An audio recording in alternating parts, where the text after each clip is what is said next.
Padayon ang paghatod sa kasundaluhan sa mga hinabang alang sa mga apektado sa bagyo sa Siargao ug Dinagat Islands.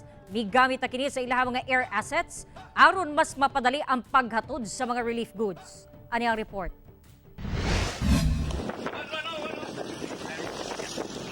Gitabangan sa mga personahe sa 30th Infantry Battalion, 402nd Brigade ug 23rd Infantry Battalion ang pagdiskarga sa mga relief goods sa Siargao Sports Complex, Dapa, Surigao del Norte. Padayon ang ilahang relief operation.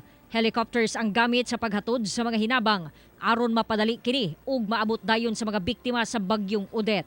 Ang barko nga BRP ang pangulo sa Philippine Navy ang nagsilbing ospital sa Siargao Island human nga wa pa maka-operate ang mga ospital sa lugar human giguba sa bagyo.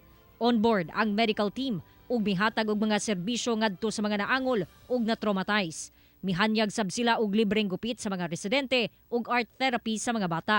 Samtang sa Dinagat Islands, mitabang na ang mga residente sa paghakot sa mga hinabang sa DSWD nga gihatod sa Tactical Operations Wing Eastern Mindanao, Philippine Air Force.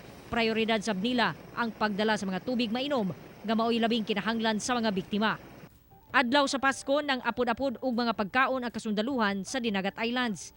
Gihatagan sa bugayuda ang mga nakitang mananagat nga apektado sab sa bagyo, kinsa namasin nga makakuha og isda taliwala sa naglagiting nga kainit sa adlaw.